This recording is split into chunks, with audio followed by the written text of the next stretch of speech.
Miarabantsika rehetra amin'ny anaran'i Jesosy ilay tompon'izao rehetra izao. Efa saiky maty ve ianao? Izay indray havana no lohatenin'ity vidéo manaraka ity. Tsy haiko izay zavatra nitranga tamin'ny fiainanao. Mety efa narary mafy ianao dia teo ambavahoanan'ny fahafatesana ary na ny dokotera izay efa niteny tsy hisy hevitra intsony nefa velona indray ianao. Na koa mety hoe nanao accident. Rehefa jerevana tena hoe tsisy hevitra mihitsy ny mieritreritra hoe mbola velona ilay olona tao. Nefa dia izao velona indray ianao.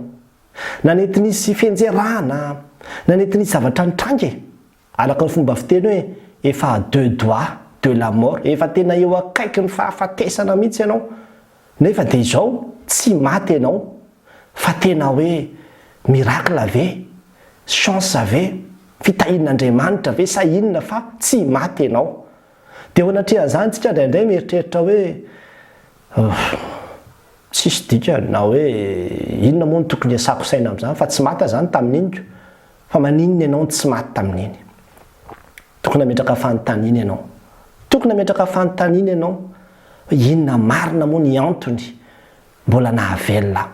Fa raha mijery tsika no anatin'ny Baiboly ireo olona izay efa saiky maty rehetrarehetra ireo dia tena olona izay nanehoan'Andriamanitra mihitsy hoe manana mission.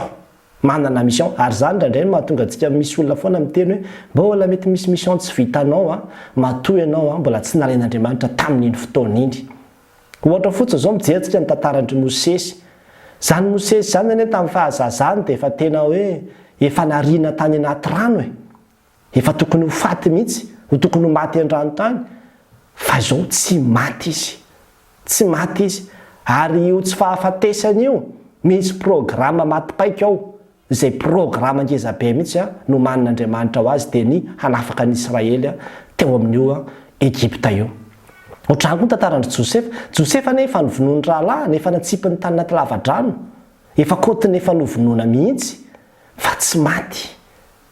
Fa kay misy mission ngezabe ho tonga prime ministre any Egypta, zany no antony.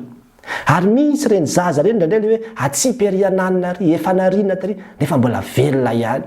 Misy zavatra goavana be ry avana ao ambadiky reny fa aza varimbarintsika. Aza mieritreritra hoe zay zany aloha dia mandeha ho azy amin'izao fotsiny ny fiainana ohatrany hoe tsy nisy akory ilay izy. Fa anio dia tena hiteny aminao hoe misy antony.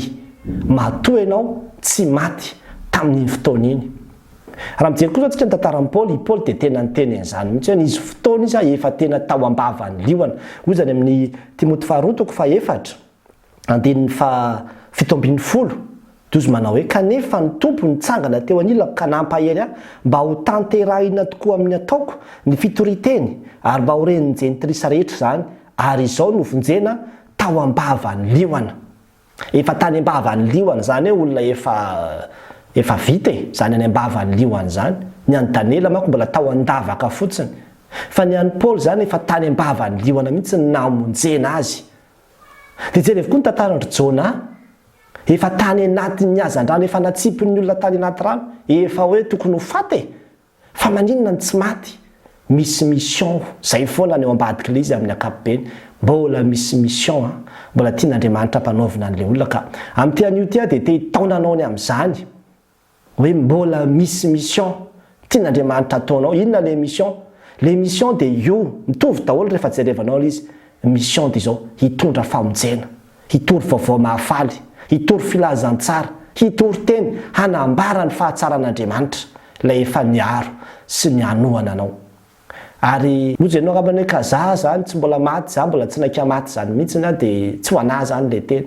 Matoko ianao mbola velona dia isa-maraina ianao mifo mandrakariva dia dikan'izay tsy mbola maty ianao. Io torimaso io ny ravana dia efa aliko ny fahafatesana andehanantsika ane io ary be dia be ny tsy mifotsony fa matoa ianao mbola velona dia tady ity fa ny antony mbola nanomezan'Andriamanitra anao tombon'androm-pahavelomana dia tsy hoe ny ahafahanao mbola mandeha mividy sakafo dia mihinan-kanina dia matory dia miasa. Tsy izay fotsiny ihany fa indrindra ihany koa ny ahafahanao mbola manatanteraka ny mission izay mbola tsy vitanao amin'izay nampanaovin'Andriamanitra. Ka inona izay mission izay? Mandehana amin'izao tontolo izao, torio ny filazantsara amin'ny olombelona rehetra. Natao antsika rehetra zany mission zany ka ho anao izay antefany izao afatra manokana izao aza varim-bariana fa tsy andro hoe roviana vao saika ho faty faharoa indray vao tonga saina fa teny zao mandehana manolora-tena mandehana amin'izao herinao zao fa matoa ianao mbola narovan'Andriamanitra mbola novombin'Andriamanitra ny sorony tao anatin'ny vavany lioana dia satria mbola misy antso tia no ataonao ka dia valio ny antsony ho azy lehilahy ny voninahitra amen.